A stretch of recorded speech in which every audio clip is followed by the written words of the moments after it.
Acara ini dipersembahkan oleh Luak hitam baru, nggak kemanisan, mantap!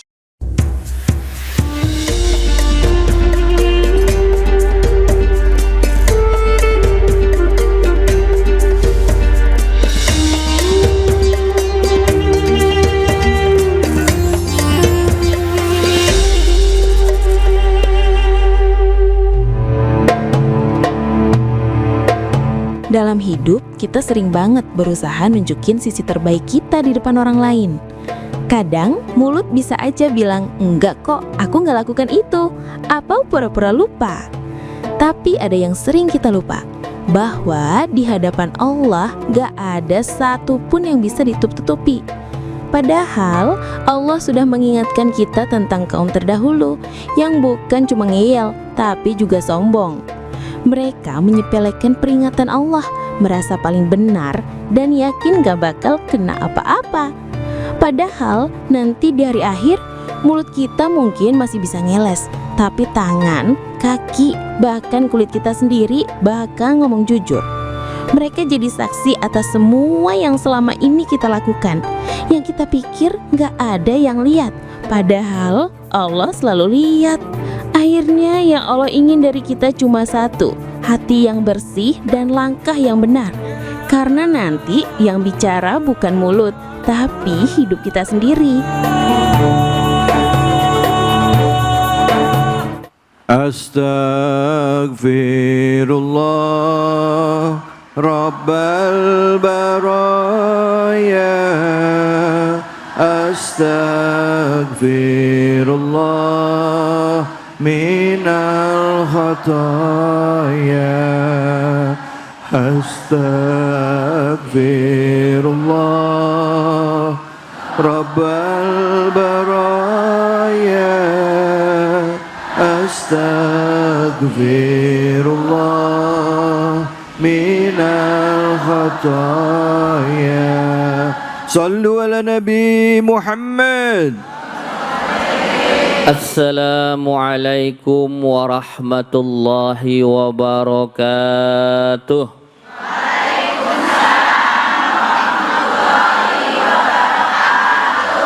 Alhamdulillahi rabbil alamin. Alhamdulillahilladzi khalaqal mauta wal hayata liyabluwakum ayyukum ahsanu amala. Wa huwal azizul ghafur. Asyhadu an la ilaha illallah wa asyhadu anna sayyidana Muhammadan abduhu wa rasuluhu la nabiyya wa la rasula ba'dah. Allahumma salli wa sallim wa barik ala hadzal nabiyyil karim sayyidina wa habibina wa syafi'ina wa maulana Muhammadin wa ala alihi wa ashabi ajma'in. Rabbi israh li sadri wa yassir li amri wahlul 'uqdatam min lisani yafqahu qawli, amma ba'd. Sahabat saya Ustadz David Khalik yang belum tidur semalam, baru pulang dari tempat bencana, kita doakan beliau diberikan kesehatan, keistiqomahan dalam kebaikan, rumah tangganya sakinah mawaddah warahmah, dan setia sama istrinya, amin. Ibu-ibu jamaah Masjid Al-Hurriyah yang berseragamnya Masya Allah ya, kompak semua ya. Udah lunas belum cicilannya? Udah Ustadz. Kalau yang ini udah 3 bulan yang lalu, masih ada cicilan yang baru lagi ya Bu ya. Masya Allah. Dan seluruh pemirsa Cahaya Hati Indonesia iNews yang saya hormati, saya mau ketawa tapi lagi sedih. Tapi nggak boleh nampakin kesedihan terus, ya. Kenapa demikian? Karena hidup ini terus berjalan, Bu. Jadi pesan saya di tengah kita kebersamaan yang nikmat ini, Bu. Ibu-ibu duduk nikmat, nggak takut kebanjiran, bisa makan kan, bisa minum, bisa tidur. Rumah masih ada nggak? Masih ada, alhamdulillah. Makanya selipkan terus doa-doa kita untuk saudara kita di Sumatera Utara, di Aceh, di Sumatera Barat, dan sebagian Riau. Nanti di ujung kita akan mendoakan mereka semua. Tapi hari ini kita akan bahas tema yang bagus banget.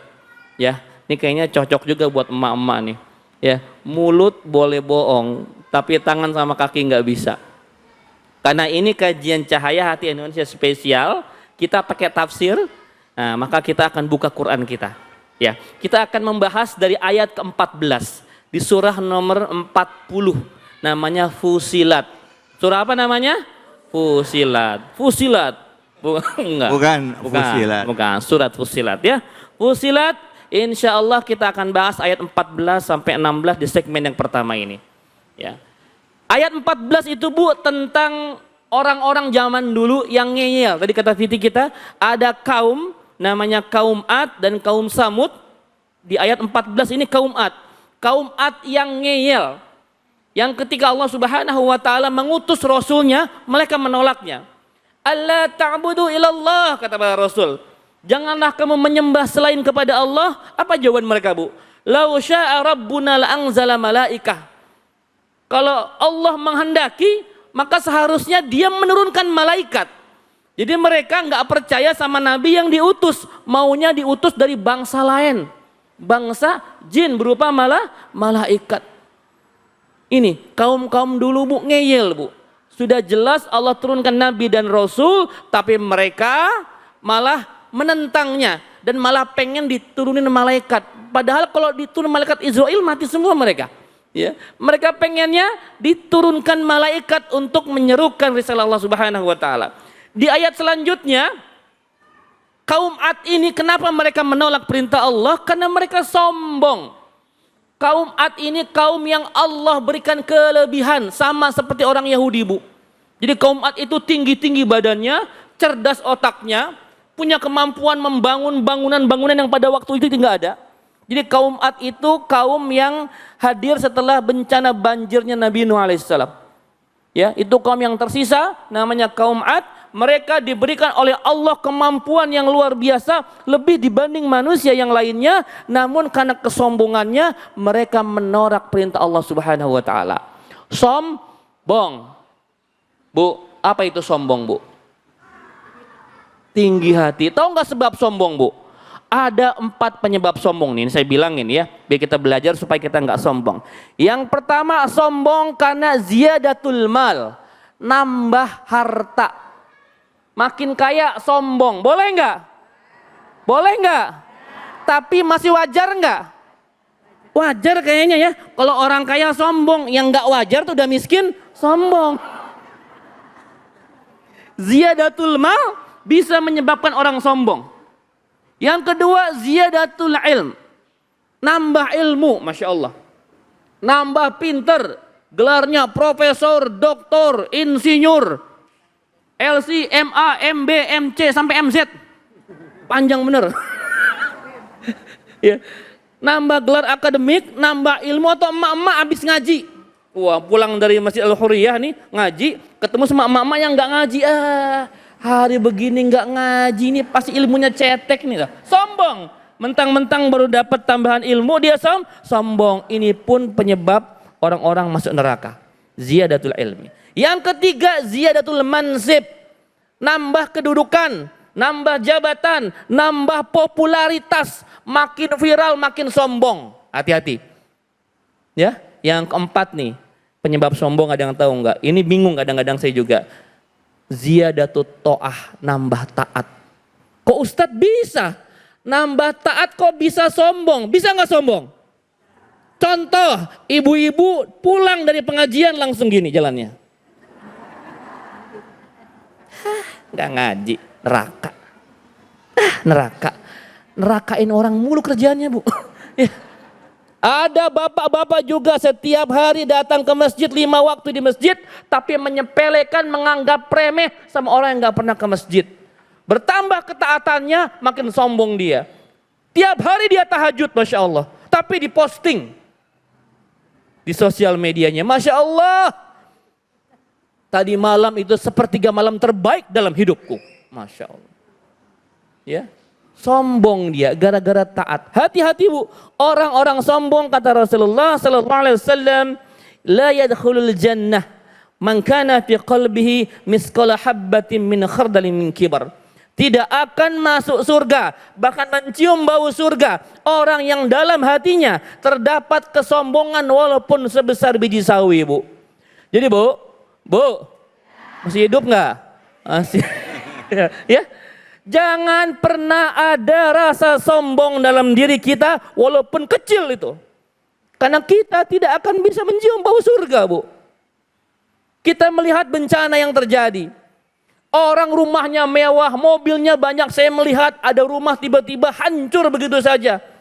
Mobil, Bu, nggak ada harganya di sana, Bu. Apa artinya itu semua? Bahwa kalau Allah sudah berkehendak, harta kekayaan kita tidak bisa kita banggakan. Ibu, jangan sampai, Bu, di daerah kita ini, Bu, ya, Allah uji, bahkan Allah tegur dengan teguran yang keras seperti itu. Maka bersyukur kepada Allah, jangan pernah ada rasa sombong dalam diri kita, Bu. Apa sih yang mau kita sombongin, Bu? Saya mau tanya, Bu, nanti Ibu menghadap Allah pakai bawa apa, Bu? Bawa apa? Duit di deposito di bank dibawa? Mobil dibawa? Saya mau tanya, Ibu ke kuburan pakai apa, Bu? Pakai mobil yang merek apa? Woi, mobilnya kan banyak nih. Orang-orang berkembangan mah, ya insya Allah punya mobil dah. Ya, saya tanya entar ke kuburan pakai mobil apa? Kalau pakai mobil, lah kebanyakan kan pakai keran dah. Ini Ibu saya tanya, baju di rumah banyak nggak? Yang dipakai ke kuburan yang mana? Udah punya belum? Beli. Seragam pengajian nyicil 12 bulan bisa, kain kapan nggak punya, beli ya. Murah, Bu, bahannya juga nggak halus, bukan sutra, kain kasar, tapi itu yang akan Ibu pakai. Dan motifnya nggak ada, Bu, sama semua, warnanya putih, nggak kembang kayak begini, Bu. Ya, ada pocong kembang-kembang, nggak ada. Ya, ada di kain kapan, Ustadz saya mau request ntar kain kapannya motif polkadot, kagak boleh. Ya sebenarnya sih nggak ada kewajiban harus putih, tapi kan aneh disolatkan jenazahnya kayaknya polkadot, aneh. Mentang-mentang di orang Jawa pengen batik nggak boleh juga, Bu, nggak lazim aja. Nah itu kan Ibu nggak punya, ya harta banyak, warisannya mungkin banyak, semuanya banyak, itu nggak dibawa, Bu. Yang dibawa menghadap Allah hanya amal soleh. Ya Bu, hati-hati Bu, kaum Ad jadi pelajaran orang-orang yang sombong, Bu. Dibinasakan Allah dalam waktu 1 pekan, 7 hari 8 malam. Maaf, 8 hari 7 malam. Kaum Ad, Bu, dihancurkan dengan hembusan angin yang sangat keras dan sangat dingin. Akhirnya mereka semua bergelimpangan. Kesombongan mereka tidak ada artinya. Ini mungkin yang bisa pula terjadi di negeri kita. Kalau makin banyak orang sombong, Bu. Hati-hati, Bu. Kekuasaan itu milik Allah, maka saya benci kalau ada pejabat yang sombong. Hati-hati, ini tema kita, mulut boleh ngomong, tapi tangan kaki nggak bisa ngeles nanti. Wahai para pejabat yang mendengarkan tayangan ini, tolong fokus sama penanganan korban bencana alam. Hentikan gimmick-gimmick, hentikan pencitraan, dan sebagainya. Fokus kita membantu saudara kita tanpa pingin dipuji. Karena kita melakukannya atas dasar lillah dan atas dasar kemanusiaan. Ibu-ibu pun bisa membantu ya Bu ya. Silakan hubungi lembaga-lembaga yang kredibel, salurkan ke mereka supaya apa? Menjadi hujah kita di hadapan Allah ketika nanti Allah bertanya, "Hei warga Puri Kembangan, kamu di mana ketika saudaramu Sumatera sedang mengalami bencana?" Aku sudah nyumbang ya Allah. Walaupun gak besar, dan aku sudah mendoakan mereka. Wallahu a'lam bishawab. Masya Allah, terima kasih banyak Ustaz. A'udzubillahiminasyaitonirrajim. Bismillahirrahmanirrahim. Assalamualaikum warahmatullahi wabarakatuh. Alhamdulillahirabbil alamin. Puja-puji kita panjatkan atas kehadirat Allah. Tidak lupa kita berikan salawat dan salam pada junjungan kita Nabi besar Muhammad sallallahu alaihi wasallam beserta keluarga, sahabat dan umatnya yang setia hingga akhir zaman. Bu, alhamdulillah kita kembali lagi di program kita Cahaya Hati Indonesia. Tadi sudah bersama dengan guru kita Kiai Haji Dr. Hilmi Firdausi yang tadi menyampaikan kepada kita sesuai dengan tema mulut bisa bohong tapi tangan sama kaki tidak. Nah, ini berkaitan dengan bencana alam ya. Semua orang bilang tidak Pak, tidak ada penebangan, tidak ada kerusakan alam, tapi alam sendiri yang berbicara. Ya, Allah menunjukkan kepada kita bahwa ada musibah. Betul ada siklus curah hujan yang lebat, betul. Tetapi tentunya gelondongan kayu juga nggak akan motong dirinya sendiri, betul apa betul? PR buat kita, ya bukan menuduh atau apa, tapi mulut bisa bicara tidak, tapi buktinya bicara lain. Untuk itu, mari sama-sama hari ini kita coba introspeksi diri, bukan menunjuk siapa yang salah, siapa yang benar. Nah karena itu, karena temanya tadi sudah disampaikan oleh guru kita, yang mau nanya siapa, cepetan angkat tangannya, siapa. Mana yang mau tanya? Ya silakan Ibu. Ya, mana tadi? Mana? Iya Ibu, silakan.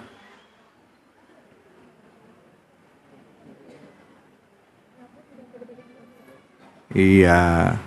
Nama dan pertanyaannya, ya. Assalamualaikum warahmatullahi wabarakatuh. Waalaikumsalam warahmatullahi wabarakatuh. Nama saya Nita, mungkin Pak. Ingat Bunda Nita. Saya ingin bertanya kepada Pak Ustadz Iya. tentang surat Al-Fussilat Fussilat, betul. ayat 14 yang tadi dijelaskan bahwa kaum Ad yang sombong itu telah dihancurkan karena dia menolak nasihat dari para rasul. Ya. Yang ingin saya tanyakan, bagaimana kalau kita menghadapi tetangga ataupun keluarga, jika diberikan nasihat yang baik itu tersinggung, itu bagaimana itu Pak Ustadz? Iya. Ya. Terima kasih. Wassalamualaikum warahmatullahi wabarakatuh. Waalaikumsalam warahmatullahi wabarakatuh. Makasih Bunda Nita, silakan. Di sini nggak ada kaum Ad kan ya? Tapi pertanyaannya sangat relate, ini berhubungan sekali ya.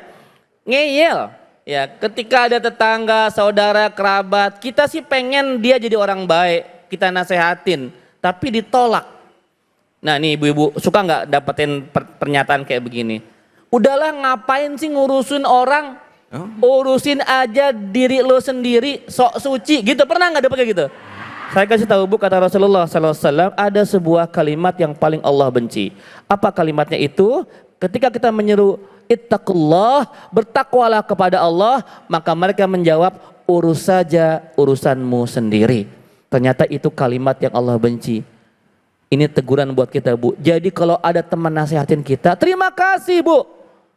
Kami itu sama guru-guru kami, kalau ketemu guru, kiai, ustadz, tolong nasihati kami. Zaman dulu kayak begitu. Kalau sekarang kami ketemu jamaah, ustadz selfie. Dulu kami minta nasihat, karena nasihat bagi orang yang beriman itu seperti asupan gizi. Tapi hari ini orang menasehati seakan-akan merasa dihakimi. Nah, kita introspeksi Bu. Yang pertama, nasihatnya mungkin jangan keras-keras. Wa qula lahu qawlan layyinan, gitu kan. Harun dan Musa menasihati Fir'aun saja pakai kata-kata yang lembut. Ini kan ibu bukan nasihatin Fir'aun kan? Bukan, ya makanya lembut Bu. Lembut, tutur katanya yang baik, jangan menghakimi, jangan menjudge, jangan memvonis. Jangan dikit-dikit, tuh pakai kudungnya yang bagus, yang sempurna, neraka lu ntar. Jangan neraka mulu. Ya, ubah gaya dakwah kita. Yang kedua, jangan maksa Bu. Dalam agama kita la ikraha fiddin, tidak ada paksaan dalam agama, ya. Biar mengalir begitu saja. Yang ketiga, dakwah terbaik adalah dengan contoh, bil hikmah, dengan kebijaksanaan, dengan akhlak mulia kita. Maka ibu kalau mau mendakwahi temannya tidak perlu bicara sebenarnya. Tidak semua orang harus jadi penceramah kayak saya. Dikit-dikit assalamualaikum warahmatullahi wabarakatuh. Jangan Bu. Dakwah ibu akan lebih pas ketika ibu berakhlak baik. Ya Allah Bu, baik pisan ibu. Ibu di mana sih ngajinya? Belajar sama siapa? Begitu ya. Akhlak mulia kadang-kadang lebih efektif untuk mendakwahi seseorang dibanding sekedar kita bercuap-cuap sampai mulut keluar ludah, sampai berbusa-busa. Belum tentu, Bu. Jadi rubah gaya dakwah kita. Yang terakhir, Bu, doakan diam-diam. Doakan, Bu. Doa kita yang diam-diam kepada saudara kita, Bu, nih saya kasih tahu nih, Bu. Doa diam-diam kita kepada saudara kita. Ibu tengah malam doa, ya Allah, aku pengen saudaraku itu pakai hijab yang sempurna. Aku pengen dia berakhlak baik. Ya Allah, berikanlah hidayah kepadanya. Yang aminin siapa, Bu? Ternyata ada malaikat yang mengaminkan di atas kita. Amin. Doa yang sama, begitu pula untukmu. Jadi ibu-ibu, jangan pernah lelah mendoakan sahabat kita, karena hidayah itu adalah prerogatifnya Allah. Kita minta, ya Allah, berikan hidayah kepada saudara yang aku cintai. Nasihat yang terbaik adalah nasihat sayang kita karena Allah Subhanahu wa taala. Wallahu a'lam bissawab. Baik, alhamdulillah. Terima kasih banyak Ustadz. Bu. Pak Ustadz. Bu. Langsung kita doakan saudara-saudara kita yang ada di Sumatera, Aceh, ya, Sumatera Barat, Sumatera Utara. Saya juga dengar di Jawa juga kemarin sempat juga terkena musibah di Jawa Barat, bahkan di Malang juga kena banjir, ya, walaupun bukan banjir bandang tapi tetap apapun itu musibah. Ayo sama-sama kita doa sebelum kita tutup segmen ini. Ala hadiniyah al-Fatihah. A'udzubillahi minasyaitonir rajim. Bismillahirrahmanirrahim. Alhamdulillahirabbil alamin arrahmanir rahim maliki yaumiddin. Iyyaka na'budu wa iyyaka nasta'in shiratal mustaqim. Shiratal ladzina ghairil maghdubi 'alaihim waladdallin. Amin amin ya rabbal alamin. Alhamdulillah, jangan kemana-mana, kita akan lanjut lagi tetap di sini di Cahaya Hati Indonesia.